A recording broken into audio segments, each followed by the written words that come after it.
Shalom Bapak Ibu, Saudara yang dikasihi dan mengasihi Tuhan. Kita sungguh bersyukur kalau hari ini Tuhan masih memberi kita kesempatan untuk kita boleh datang kepadanya. Mari kita berdoa. Tuhan, terima kasih. Kami mengucap syukur untuk kasih setiamu di dalam hidup kami. Kami bersyukur karena hari ini kami boleh ada sebagaimana kami ada. Itu semua karena kasih dan kemurahan-Mu. Sebentar kami akan membaca dan merenungkan firman-Mu. Berfirmanlah dan biarlah kami mengerti apa yang menjadi kehendak-Mu. Kami berdoa di dalam nama Tuhan Yesus Kristus. Haleluya. Amin. Ku rindu setiap waktu hidup di kebenaran-Mu, bukan dengan kuatku, namun karena Roh-Mu. Yesus, Kau yang ku pegang teguh. Ayat firman Tuhan yang menjadi bacaan kita hari ini terambil dari Matius pasal yang ke-26, ayat yang pertama hingga ayatnya yang kelima. Setelah Yesus selesai dengan segala pengajarannya itu, berkatalah ia kepada murid-muridnya, "Kamu tahu bahwa 2 hari lagi akan dirayakan Paskah, maka Anak Manusia akan diserahkan untuk disalibkan." Pada waktu itu berkumpullah imam-imam kepala dan tua-tua bangsa Yahudi di istana imam besar yang bernama Kayafas. Dan mereka merundingkan suatu rencana untuk menangkap Yesus dengan tipu muslihat dan untuk membunuh dia. Tetapi mereka berkata, "Jangan pada waktu perayaan, supaya jangan timbul keributan di antara rakyat." Amin. Demikianlah firman Tuhan. Mari kita merenungkannya. Bapak Ibu Saudara yang dikasihi dan mengasihi Tuhan, kita bersyukur hari ini kita sudah memasuki pasal yang ke-26. Di pasal 26 ayat yang pertama hingga ayatnya yang kelima ini berbicara tentang pemberitahuan keempat tentang penderitaan Yesus, rencana untuk membunuh Yesus. Nah, Bapak Ibu Saudara, menarik ya, di dalam perikop ini kita disuguhkan satu kebenaran firman Tuhan yang menurut saya ini luar biasa. Dikatakan setelah Yesus selesai dengan segala pengajarannya itu. Jadi setelah Yesus selesai memberikan banyak pengajaran ya, dari pasal ke pasal hingga pasal yang ke-25, di pasal yang ke-26 Yesus mengatakan di dalam bagian firman Tuhan ini, setelah Yesus selesai dengan segala pengajarannya itu, dia kemudian menyampaikan bahwa Anak Manusia akan diserahkan untuk disalibkan. Satu hal yang menarik, setelah ajaran Yesus itu disampaikan, tugas Yesus sudah hampir selesai di dalam pengajaran, tentunya sudah selesai, tapi masih ada tugas Yesus selanjutnya yang harus dia kerjakan, yaitu dia akan diserahkan untuk disalibkan. Menariknya apa Bapak Ibu Saudara? Yesus sudah memberikan ajaran-ajaran kepada para muridnya. Dan ajaran-ajaran inilah yang hari-hari ini terus kita pelajari.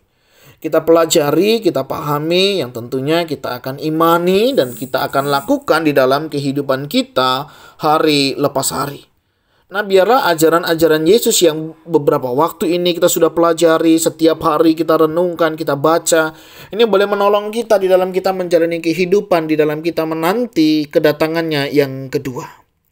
Menarik, Yesus sudah memberikan ajaran itu semua kepada setiap kita. Dan marilah kita menghidupi setiap ajaran yang sudah Tuhan berikan. Ini kebenaran yang pertama. Dari Tuhan Yesus, dia sudah menyelesaikan tugas pengajarannya dengan baik. Hal ini tentunya mengingatkan setiap kita ketika Tuhan memanggil kita, memperlengkapi kita, dan mengutus kita dimanapun kita berada hari ini. Pertanyaannya, sudahkah setiap tugas apa yang sudah Tuhan percayakan itu sudah kita kerjakan dengan baik? Jika belum, mari kita kerjakan, sehingga kita boleh mengerjakan apa yang menjadi bagian kita. Jika sudah, terus kerjakan sampai pada akhirnya nanti. Jadi, bagi yang belum, mari kita kerjakan. Yang sudah, terus tetap kerjakan, dan percayalah apa yang kau kerjakan tidak pernah sia-sia. Ini kebenaran yang pertama. Kebenaran yang kedua, Ada para imam di sana berkumpul begitu ya. Mereka reka-rekakan yang jahat ya, karena mereka akan menangkap dan kemudian membunuh Yesus. Mereka reka-rekakan yang jahat, tetapi justru yang jahat yang dibuat oleh mereka, justru ini akan menggenapi rencana daripada karya Tuhan di dunia ini. Hal ini mengingatkan kita, Bapak Ibu Saudara. Apakah Bapak Ibu Saudara percaya akan setiap rencana Tuhan? Di mana firman Tuhan katakan, rancanganku adalah rancangan damai sejahtera, bukan rancangan kecelakaan. Dengan kata lain, Allah kita selalu merancangkan yang baik. Orang bisa merencanakan yang tidak baik. Orang bisa mereka-rekakan yang jahat.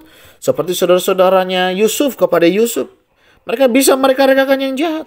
Tapi justru yang jahat-jahat itu Tuhan pakai untuk menyatakan karya Tuhan nyata di dalam kehidupan umatnya.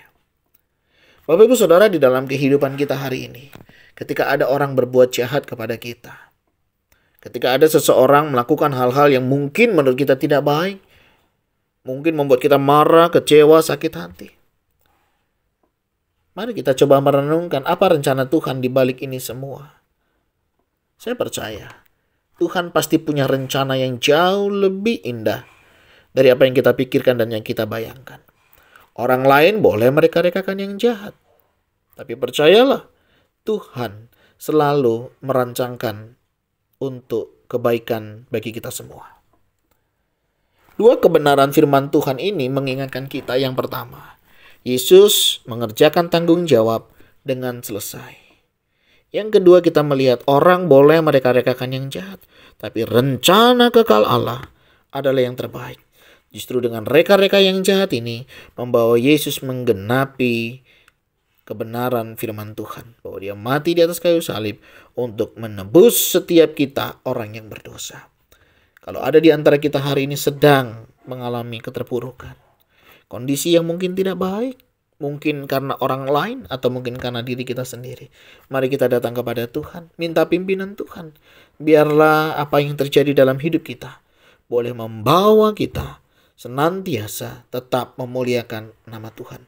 Kalau ada di antara saudara-saudara kita mereka-rekakan yang jahat kepada kita, serahkanlah semuanya kepada Tuhan dan percayalah, Tuhan punya rencana yang jauh lebih baik di dalam hidup kita.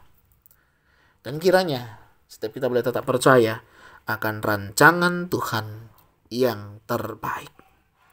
Tuhan, terima kasih. Kami bersyukur untuk kebenaran firman-Mu yang boleh mengingatkan kami untuk kami boleh senantiasa mengerjakan apa yang menjadi bagian kami dengan baik. Apa yang hari ini Tuhan percayakan, tolong kami. Berikan hikmat-Mu sehingga kami bisa mengerjakannya secara maksimal. Dan jika ada di antara saudara-saudara kami mereka-rekakan yang tidak baik buat kami, mereka-rekakan yang jahat, bahkan hal-hal yang mungkin merugikan, hal-hal yang mungkin menyakitkan, kami serahkan semuanya ke dalam tangan-Mu ya Tuhan, karena kami percaya Engkau merancangkan rancangan damai sejahtera yang penuh dengan harapan. Dan kami percaya itu Engkau memberikan kepada setiap kami yang terbaik. Oleh sebab itu Tuhan, kami serahkan seluruh hidup kami kepadamu, dan biarlah kami melakukan apa yang menjadi kehendak-Mu di dalam hidup kami. Mohon berkat-Mu atas kami, berkatilah setiap kami yang sedang menjalani tantangan pergumulan kehidupan ini. Kuatkan teguhkan iman kami, dan biarlah setiap kami boleh tetap berpengharapan di dalam Engkau. Kami berdoa di dalam nama Tuhan Yesus Kristus. Haleluya. Amin. Bapak Ibu, demikian renungan kita hari ini. Kiranya boleh menjadi berkat dan nama Tuhan dipermuliakan. Tuhan Yesus memberkati kita sekalian. Shalom.